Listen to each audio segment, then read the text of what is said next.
নমস্কার, আশা করি সবাই ভালো আছেন। আমি যেদিন ভিডিওটা বানাচ্ছি আজ 1 মে 2026। বাবা মার সাথে ঘোরার অজুহাতে বিভিন্ন সময় অনেক হেরিটেজ প্লেস আবিষ্কার করি বা তাতে ঘোরার সুযোগ হয় বলতে পারেন। তো আজকের ভিডিওটা সেই নিয়েই। যেদিন ভয়েস ওভারটা করছি সেদিন আমি সত্যি বলতে প্রচণ্ড ক্লান্ত, এবং আমি জানি একদিনে আমার কাজ শেষ হবে না। যাই হোক, মূল ভিডিওয় ফিরে আসি।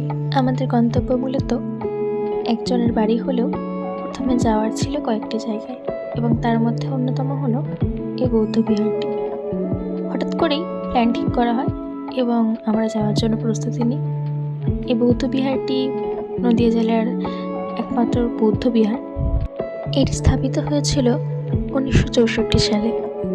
এটি অবস্থিত নদিয়া জেলার চাকদহের সালুয়ায়, এবং এই জায়গাটির নাম পার্টিকুলারলি বড়ুয়াপাড়া, এবং বৌদ্ধ বিহারটির নাম চাকদহ বুদ্ধরত্ন বিহার।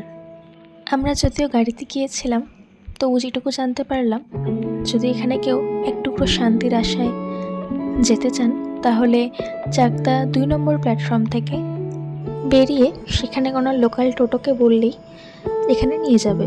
বলতে হবে সালুয়া যাব বৌদ্ধ বিহার বা বুদ্ধরত্ন বিহারে।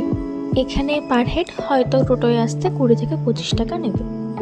এখানে আরও অনেক পুরাতন মূর্তি রয়েছে এবং জায়গাটি অত্যন্ত সুন্দরভাবে সাজানো। আমরা যেদিনকে গেছিলাম সেদিনকে বুদ্ধ পূর্ণিমা ছিল, এবং সেখানে প্রসাদের ব্যবস্থা করা হয়েছিল সমস্ত ভক্তবৃন্দদের জন্য।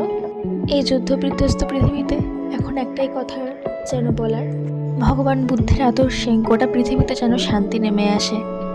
মানুষের মধ্যে যুদ্ধ, হানাহানি, রক্তক্ষয় যাতে বন্ধ হয় এবং সারা পৃথিবীতে শান্তির বাতাবরণ সৃষ্টি হয়। এই ভিডিওটির মাধ্যমে আমার ভ্রমণের প্রথম পর্বটি শেষ করলাম।